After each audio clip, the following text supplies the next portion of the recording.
โอเคครับตอนนี้ผมเบนนะครับมิโกะนะครับได้มาเจอ5 คนลาวแล้วนะครับ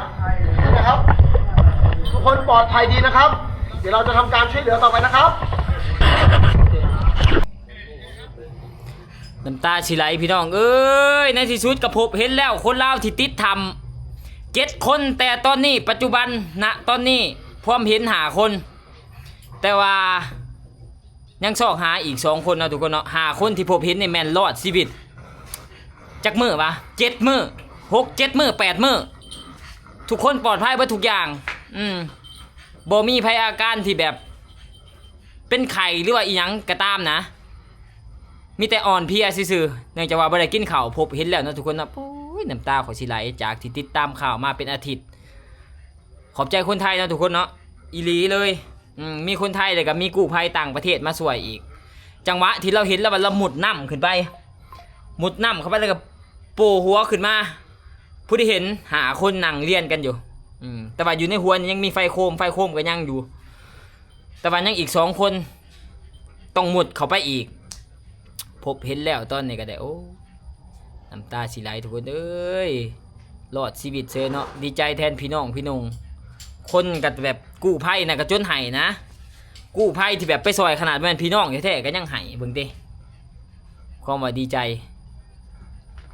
อันนี้มันก็ยากเนาะทุกคนเนาะแต่ว่าก็ยอมรับเนาะว่ากู้ภัยไทยนี่เก่งอะดีมีทั้งคนลาวคนไทยหั่นแหละเก่งเบิดเลยทุกคนเพราะว่าเนื่องจากว่ามันคนละเคสมันต่างกันเด้มันต่างกันกับเคสติดถ้ำหลวงหมูป่าคือหมูป่านะมันจะเป็นถ้ำใหญ่ทุกคนสามารถเอาอุปกรณ์หรือว่ายังเข้าไปได้ง่ายตัวนี้มันจะเป็นแบบลอดถ้ำเข้าไปคือทุกคนเห็นเลยเนาะต้องเข้าไปทีละคนแล้วก็เสี่ยงอีกคือเมื่อวานในกู้ภัยก็จนขนกันออกมาใส่ออกซิเสี่ยงแห้งอะดีเลย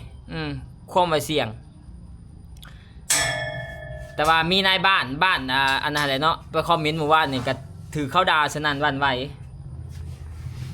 บ่มีไผแต่งเจ้าไอ้สันเจ้าเสนอหนามาเองอยากได้หนาบ่ไอ้สันคนที่คอมเมนต์หาก็เป็นนายบ้านเด้ คนคอมเมนต์หาก็เป็นนายบ้านหามเกยเขามาช่วยแท้ๆก็ยังไปคอมเมนต์ด่าเขาอยู่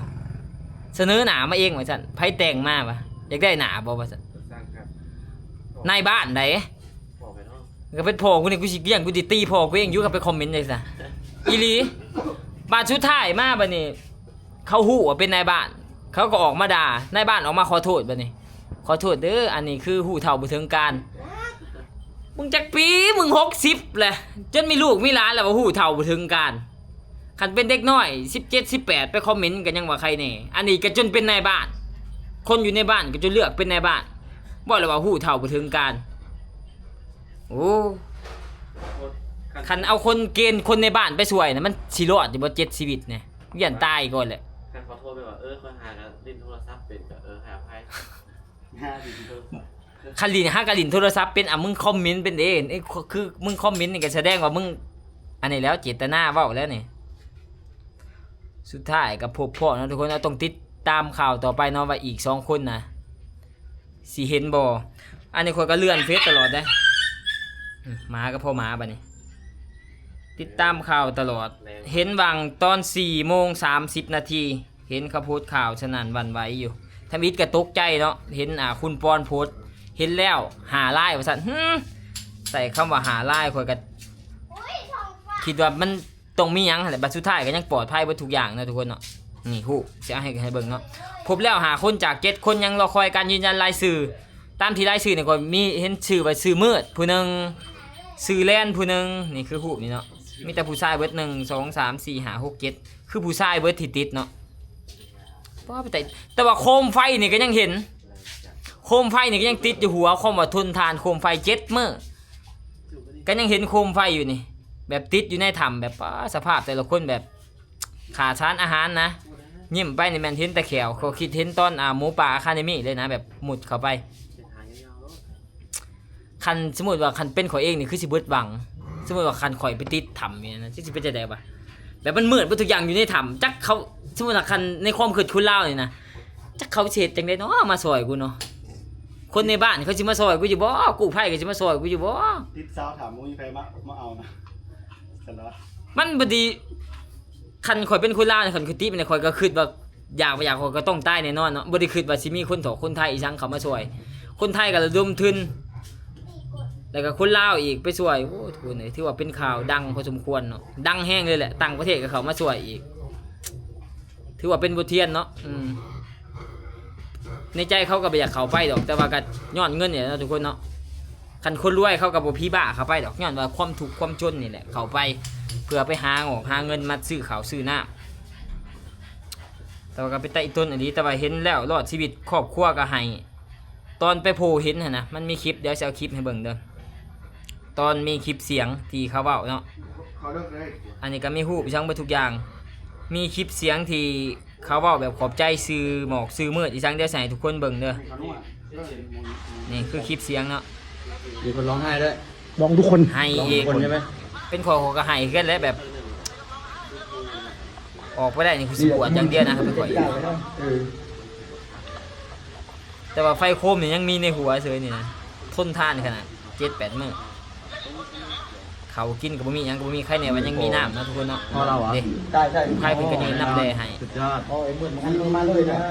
นี่คือพ่อ โอ้ย พ่อเรา ยินดีด้วย ดีใจด้วยไอ้นม ขอบคุณครับ ขอบคุณครับพี่ครับขอบคุณครับ ไปเก่งต้องมีใจกล้าขนาดได้ที่เขาไปคันเฮาเจ้าข่อย โอเค ข่อยก็บ่ก so ล้า next เข้าไปเลย file เห็น I แบบ take them แคบ one ๆ by ยัง one ย่านขนาดเบิ่งรูปซื่อๆเบิ่งคลิปซื่อๆยังย่านเลย อ๋อ is it he ทุกคนเขาอ่านหนังสือที่เราอะเอาไปให้อยู่ ครับผม อ่า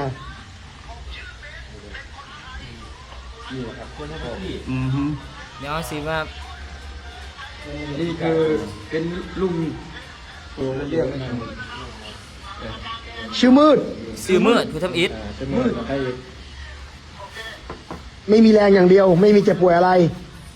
หิวเขาวอย่างเดียว แต่บ่มีเจ็บปวดบ่มีพยาธิหยังแข็งแรงดีทุกอย่าง ชื่อแลน ซื้อแลนผู้ต่อไป ไม่มีเจ็บป่วยหิวโคตร หิว ๆยี มืดแลนยี ไม่มีอาการเจ็บป่วยอะไร หิวมาก มืดแลนยี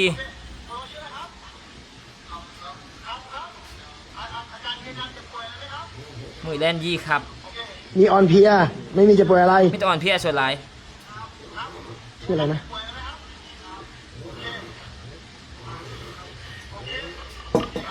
นี่ก็คือหาชีวิตรอดเนาะย่าง2ชีวิตต้องถาติดตามไปนำกันทุกคนรุ่นนำกันมื้อนี่แหละเขาว่ามื้อนี้น่าจะพบเห็นแน่นอนเนาะเพราะว่ามันเป็นห้องโถงเด้เขาจะอยู่คนละบ่อนไปบ่อนหอนค่ำหั่นนะถ้าบ่มีคนไทยเข้ามาช่วยนี่เขาว่า1,000,000%ทุกคนรอดยากเพราะว่าอยู่ลาวอุปกรณ์อีสังมันก็บ่มีหลาย มันบ่มีครบหั่นนะอันนี้แบบคนไทยเข้าไปนะเขาแบบใส่แบบกล้องจุลทรรศน์สแกนแบบคนต้องอยู่บ่อนไหนบ่อนนั้นเขาเห็นเป็นแผนพังอีสังขึ้นมาเบิดทุกอย่างเก่งแห้งอะดิต้องขอบใจหลายเด้อบางคนเขาก็ดราม่ากันขอบใจทุกคนเนาะรอดแล้ว เดี๋ยวถ่ายติดตามตอนต่อไปเนาะว่า7 คนอีก2 คนสิเป็นจังไดถ่ายติดตามเขาว่ามื้อนี้แหละน่าจะเห็นแน่นอนเนาะ